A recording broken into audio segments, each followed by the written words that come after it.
Fentanyl has become the ultimate shapeshifter. It's ending up in every drug that we can imagine right now.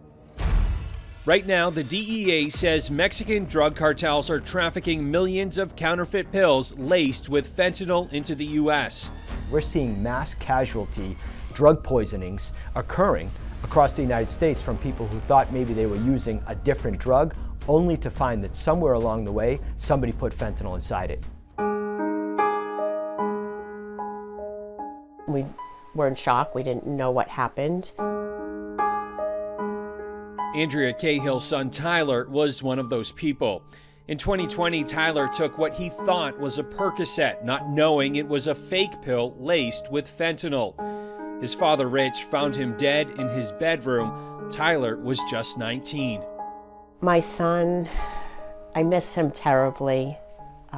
There's not a day I don't cry for him. Andrea says the rippling effects of the opioid crisis are real. A year after Tyler's death, his father, Rich, passed away from complications of a medical condition.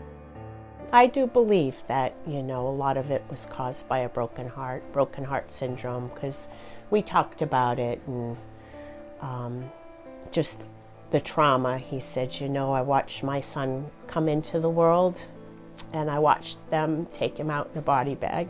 Opioid overdose deaths are on the rise in New Hampshire. As of last month, 335 Granite Staters lost their lives, according to the State Medical Examiner's Office, which has 105 deaths pending toxicology. We haven't seen those numbers since 2015. From 2017 into 2020, we were making some strides. David Mara is New Hampshire's advisor on addiction and behavioral health. While the rest of the country experienced an increase of 30% of drug overdose deaths, we experienced a decrease of 15%. He says everything changed with the arrival of the COVID-19 pandemic and an increased flow of fentanyl. Hillsborough County has about 40% of all the drug overdose deaths in New Hampshire, but that is one of the most populous counties along with Rockingham. But it's a statewide problem. What is your office doing to get the state back on track? Well, what we're doing is we're trying to coordinate getting the funding to where it's needed. That includes more than $40 million in state and federal funds to support recovery programs.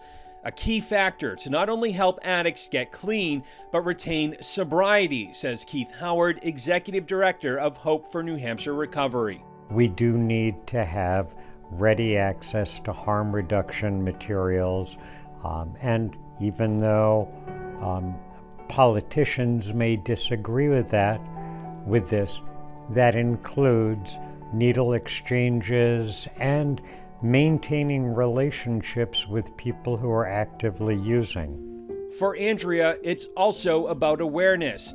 A picture of her son Tyler now hangs at DEA headquarters in Washington, D.C., part of a growing memorial dedicated to Americans killed from fentanyl poisoning. I didn't want his death to be in vain. I wanted to honor his dad.